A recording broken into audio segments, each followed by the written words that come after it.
আসসালামু আলাইকুম। আমি নাহিদা। কেমন আছেন সবাই? আশা করছি আল্লাহর রহমতে ভালো আছেন। আলহামদুলিল্লাহ আমরাও ভালো আছি। আমার আরও একটি ব্লগে আপনাদের সবাইকে জানাই স্বাগতম। 1 কাপ আটা দিয়ে আমি এখানে একটু নুডলসের মতো রান্না করে নিচ্ছি। এটা হচ্ছে হাতে তৈরি নুডলস বলতে পারেন। তো আমার এই বোতলটায় মেন সমস্যাটা হয়েছে কি, বোতলটার সমস্যা না, মেনটা আমার যে বেটারটা গুলিয়েছি ওটা কিন্তু ঠিকঠাকভাবে হচ্ছে না, মানে ভালোভাবে গোলাতে পারিনি, তাড়াহুড়োপাটা করেছি। তো সে কারণে হচ্ছে ভিতরে একটু দানা দানা থেকে গেছে, সে কারণে ভালোভাবে হচ্ছে পড়ছে না।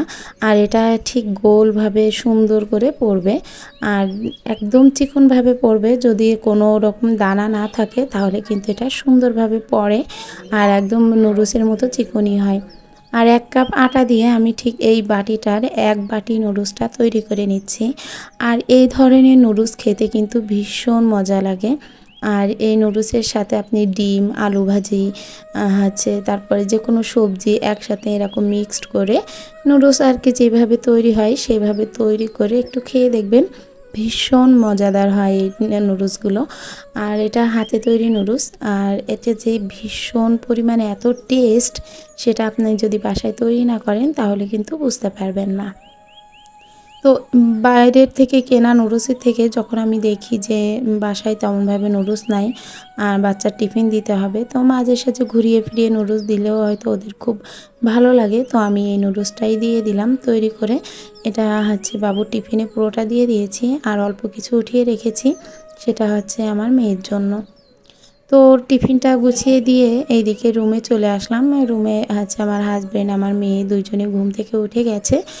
আর হচ্ছে আমি একটু বেডটা একটু গুছিয়ে নিচ্ছি ঝেড়ে। আমার বিছানাটা আমার হাজব্যান্ডের যখন বিকালে অফিস থাকে তো উনি বেডটা উঠিয়ে দেয়, বাসি বিছানাটা উনি উঠায়, কিন্তু পুরো কমপ্লিটটা আমি করে নিই একটু, যাতে একটু বেডটা টান টান থাকে। তো সেক্ষেত্রে বেডটা সুন্দর করে একটু ঝেড়ে গুছিয়ে নিচ্ছি।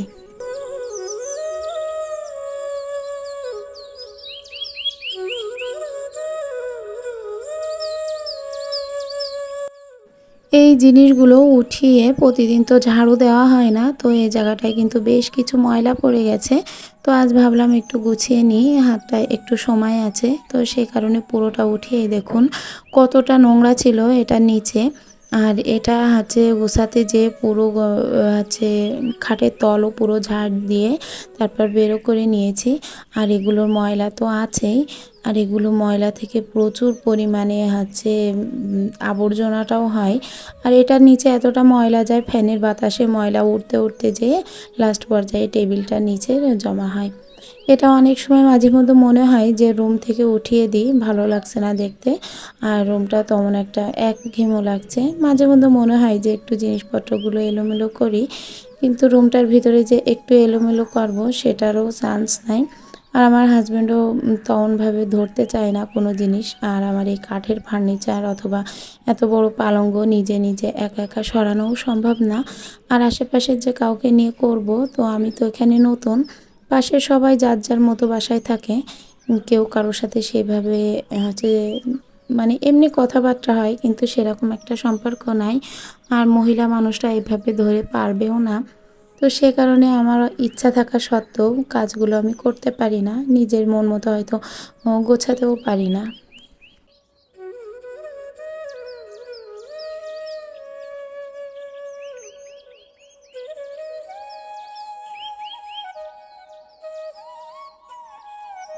আস্তে আস্তে আমার এই পরিবারটি একটু একটু করে বড় হচ্ছে, তো দেখে ভীষণ ভালো লাগছে। দেরিতে হলেও আস্তে আস্তে একটু একটু করে তো হচ্ছে।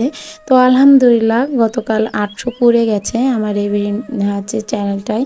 তো এটা ভীষণ একটা খুশির একটা মুহূর্ত আমার কাছে, যে আমি কিছু একটা করতে পারছি, আমার দ্বারা কিছু একটা হচ্ছে, এটাই আমার কাছে অনেক আনন্দের। আসলে আমি নিজের প্রতি নিজে তেমন একটা বিশ্বাস ছিল না যে আমার দ্বারা কোনো কিছু হবে। আর একটু লেট হচ্ছে, অনেক সমস্যার সম্মুখীন হয়েছি এই চ্যানেলটা হচ্ছে আস্তে আস্তে উঠাতে যেয়ে। তো এই চ্যানেলটার পিছনে অনেক কাহিনী আছে, নিজে বন্ধ করে দিতে চেয়েছিলাম, আমার হাজব্যান্ড অনেক ভুল ভ্রান্তি করে ফেলেছে এই চ্যানেলটাতে। তো সে কারণে হয়তো আমার চ্যানেলটা ওঠাতে একটু সমস্যা হচ্ছে।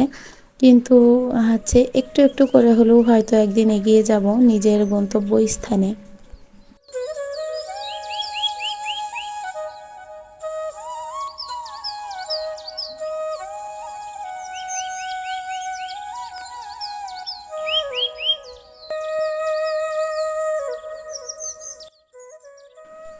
পুরো ঘরটা একটু হচ্ছে পরিষ্কার করে নিলাম। আর এখানে যে এত পরিমাণে নোংরা পড়ে সেটা তো মানে বলার মতো না, যে এত পরিমাণে ময়লা। এই টিভিটাই তো যেমন ময়লা পড়ে, আর এই টেবিলটা এটা তো জানালার কাছে থাকে, তো সে কারণে প্রচুর পরিমাণে ময়লা পড়ে। রাস্তার যত ধুলো ময়লা সম্পূর্ণটাই এসে এখানেই পড়ে। আর এই ল্যাপটপটা তো দিনে 2-3 বার করে হাত দেওয়া হয়, তারপরেও কেন জানি মনে হয় এরপরে প্রচুর নোংরা। তো এগুলো একটু পরিষ্কার করে নিলাম। প্রতিদিন তো মোছা হয়ে ওঠে না, অনেক কাজের ব্যস্ততার মাঝে। তো যেদিন একটু মনে থাকে অথবা হাতটা দিয়ে দেখি যে অনেক পরিমাণে ময়লা, তো সেদিন একটু হচ্ছে পরিষ্কারটা করে রাখি।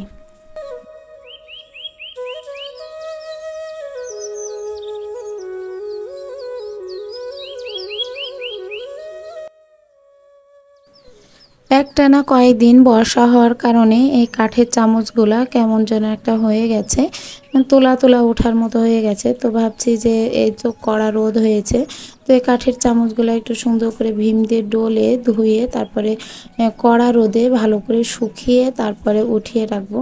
আর এই কাঠের চামচগুলো যে আমার কত শখের চামচ সেটা তো মানে বলে বোঝাতে পারবো না। আমার খুব ভীষণ প্রিয় এই কাঠের ছোট ছোট চামচ, এতটাই প্রিয় যে ব্যবহার না করে উঠিয়ে রেখে দিই। প্রয়োজন হয় ব্যবহার করার, কিন্তু নষ্ট হয়ে যাওয়ার জন্য মনে হয় যে না, নষ্ট হয়ে যাবে, এই কারণে উঠিয়ে রেখে দিই। চামচগুলো সুন্দর করে ধুয়ে নিয়ে সিঙ্কটাও একবারে একই হাতে পরিষ্কার করে নিব, কেননা এই সিঙ্কটায় বেশ পরিমাণে ময়লা পড়ে গেছে। তো ভাবছিলাম যে বালু দিয়ে তারপরে একটু ডলবো। তো হচ্ছে নেটের মাজনি কিনে আনছি, তো ভাবলাম যে না থাক, নেটের মাজনিটা দিয়ে হালকা করে ডলে নিই। আর নেটের মাজনিটা দিয়ে ডললে কিন্তু সিঙ্কটা ভীষণ পরিমাণে চকচক করে।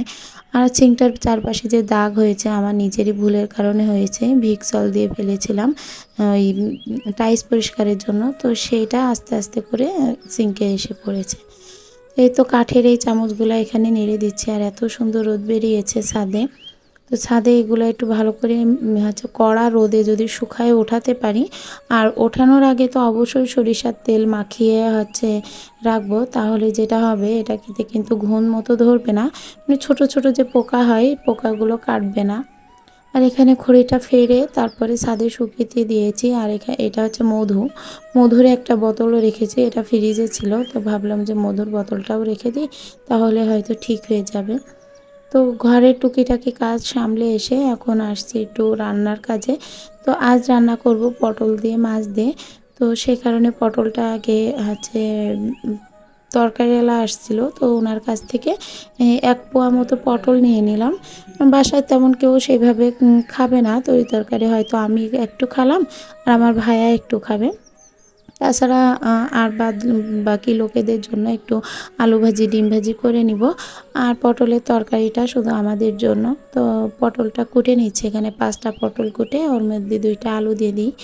আর এটা যে বাটা মাছ দিয়ে তাই রান্না করব।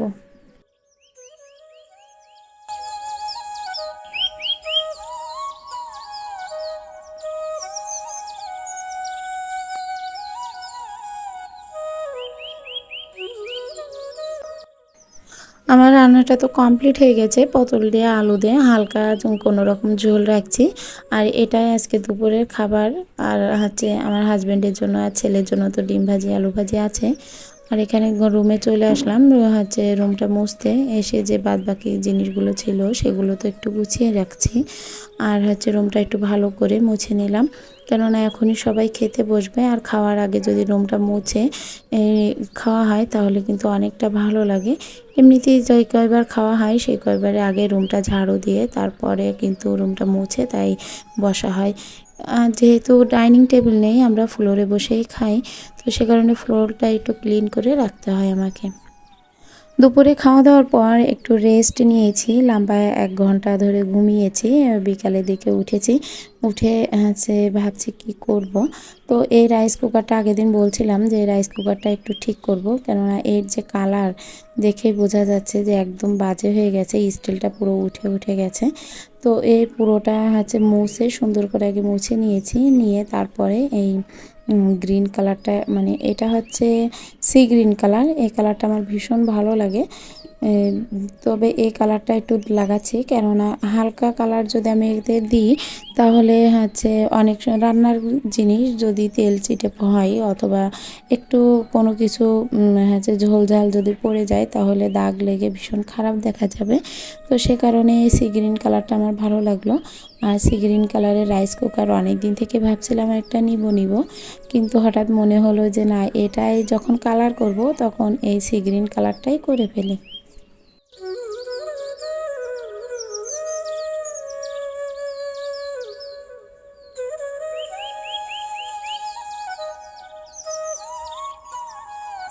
এখন তো হাতের কাজগুলো একটু কম করেই করি।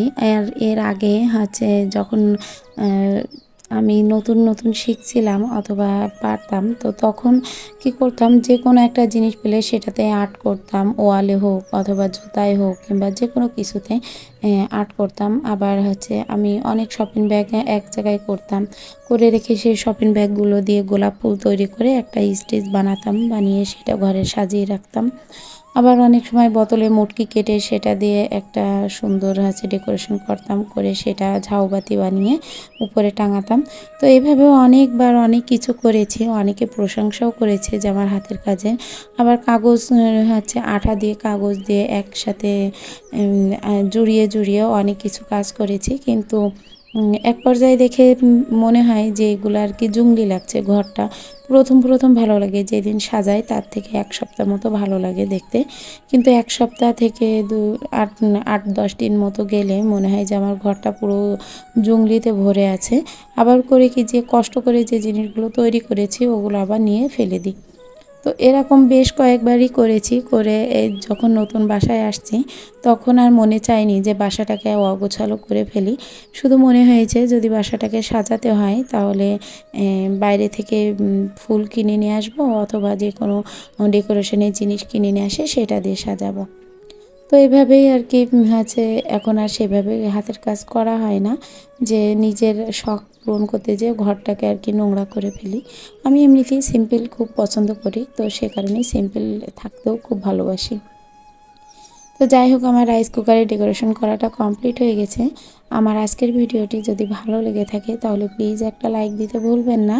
আর যদি চান আপনাদের এই বোনটি একটু হলেও ইউটিউবে জাকা করে নিই তাহলে চ্যানেলটিকে সাবস্ক্রাইব করতে পারেন আর এই বোনটির পাশে দাঁড়াতে পারেন। আমার আজকের ভিডিওটা এই পর্যায়ে শেষ করছি। দেখা হবে নতুন কোনো ভিডিওতে। ততদিন ভালো থাকবেন, সুস্থ থাকবেন। আল্লাহ হাফেজ।